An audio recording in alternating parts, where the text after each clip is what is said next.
Welcome to Crunch Time. Today I'm going to be talking about the last game that occurred yesterday of the Lakers versus the Rockets. I'm going to talk about both teams and where I think they will both be heading after the games they just played. So I'm going to first start off with the Rockets who won yesterday's game, and let's get into it. So the Rockets won by 16 points yesterday to the Los Angeles Lakers. Both teams were missing key players in Russell Westbrook and LeBron James. And the Rockets were able to do very well despite missing Russell Westbrook. They beat the Lakers by 16 points, and they had a lot of players step up, including James Harden, who had a 39-point triple-double. He was also their leading rebounder, funny enough. He had 8 rebounds, which is obviously where the Rockets are. Their biggest weakness is rebounding. I think any team can out-rebound them just because they don't have a true big man.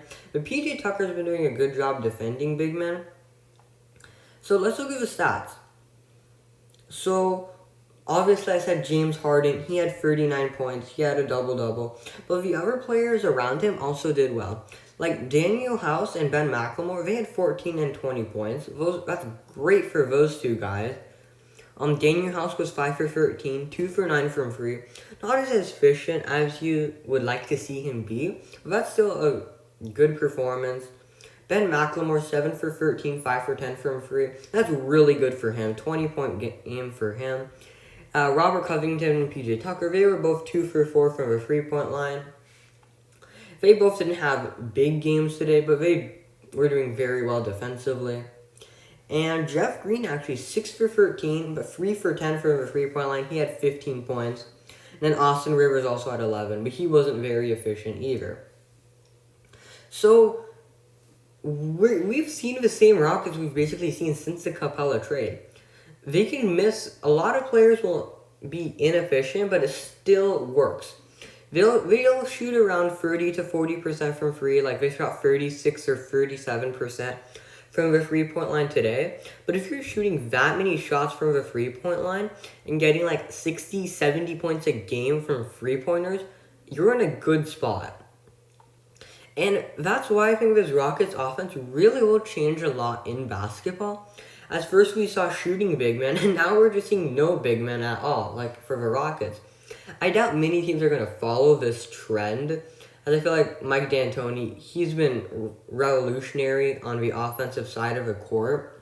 So he's going to do a lot of things that a lot of other coaches believe is just crazy. But if it's working for the Rockets right now, and I think for a dark horse pick for the NBA Finals, I think they're the third best team in the East, behind the Clippers and Lakers.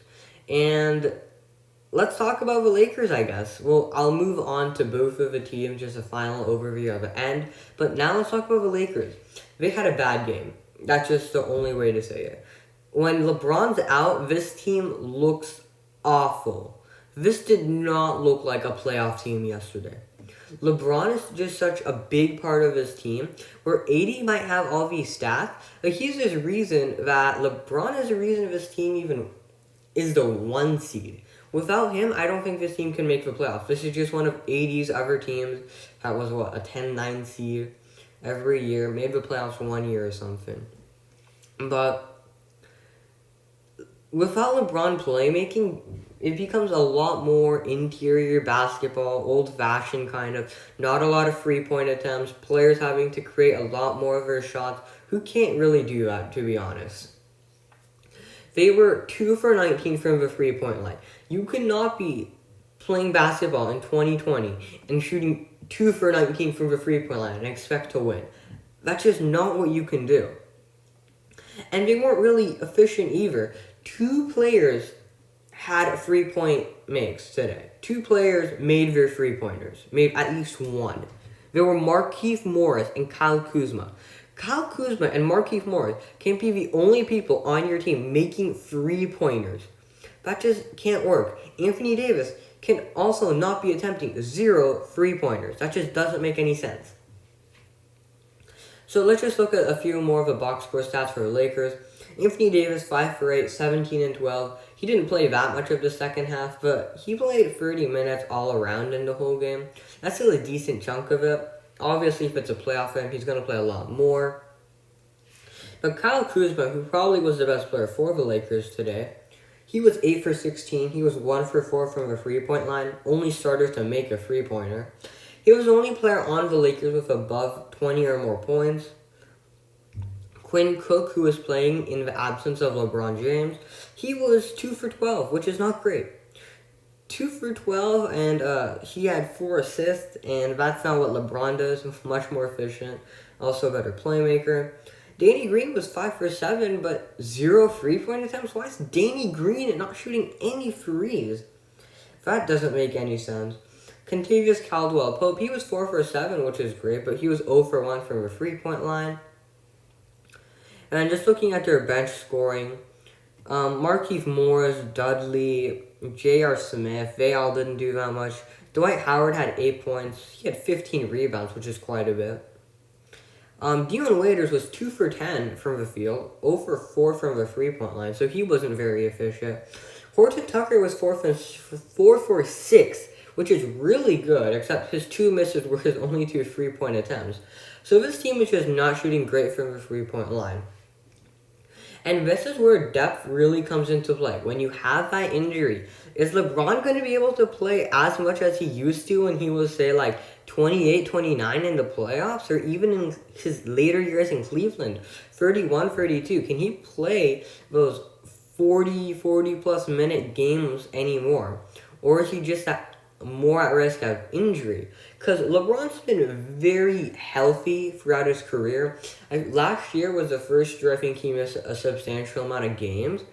And he's been fortunate with that. He's taken a lot of care of his body. But injuries eventually come to everyone. And he is not looking great. The Lakers are not looking great without him. He said there's something serious going on. We don't know what that is. But if LeBron James' injury is serious, this team isn't even going to beat Portland. If they don't have LeBron James, this team can't beat the Trailblazers round 1. That's just how it is. The way they played yesterday, this team doesn't even look like a playoff team without him. And I know he's like the best player on the team. And if you take the best player away from every team, they're going to look a lot different. But you expect a lot more from a team that was number 1 in the Western Conference. The number 1 seed in the Western Conference, they should be able to play at least a game or so without your best player. This is why I think the Clippers are the best team. They just have so much more depth.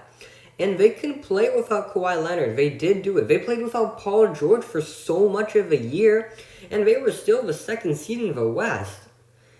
And the Lakers just don't have that much depth, as I've been saying in this entire video.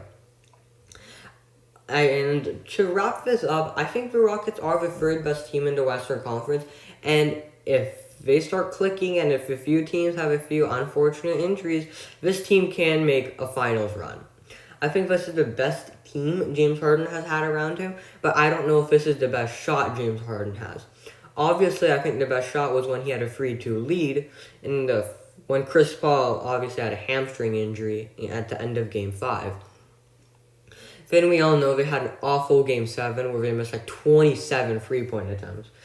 That is a scary thing for the Rockets, though, just looking back at that. If they miss their threes, they cannot win a game. They rely so much on that singular thing, where if that does not work, they're done. That is all they do. But they're able to do it very well, very efficiently, so it's worked out for them. Russell Westbrook has also been playing really good with this new type of offense, so hopefully that continues for the Rockets. And it would be nice to see James Harden and Russell Westbrook actually have playoff success. Obviously, they made a finals very young with Kevin Durant. 2012, I believe. But that was very early into their careers, and no one would consider either of them the best players on their teams. So it would be very interesting to see those two make a finals, but I don't think they're stronger than a healthy Lakers or Clippers team. But the Lakers need to be careful. If they keep on playing like this, they're not going to be having much success. And LeBron is getting older, so it does not look good for LA. LeBron, they're going to have to find a way. I think this offseason, they need to get a playmaker who can just take the load off of LeBron James. LeBron James is going to have so much responsibility against the Clippers. It's crazy. He's going to be guarding Kawhi and Paul George for basically the entire time he's on the field. And he's the primary and one of the only playmakers on the Lakers. So, it's going to be tough for him. If they beat the Clippers, it will be one of LeBron James' toughest championship wins, just based on who he has to play. But Eastern Conference, they're also looking good too. So whoever he has to play there, they're not going to be an easy win either. And they're probably not better than the Clippers if he does play them. But there's still some very good teams in the East. The Bucks, Heat, Sixers, and Celtics are all very tough teams that have good chances of winning it. But those are my thoughts for the Rockets and Lakers. Let me know what you think of each team. And if you think the Rockets and Lakers have legit odds to win, especially the Rockets. Many people have the Lakers as their favorites. That's not me right now. They've not been playing great. Let me know who you think needs to step up for the Lakers and who has been the best player for the Rockets since they traded for Robert Covington. So, thanks for watching this video and have a great day.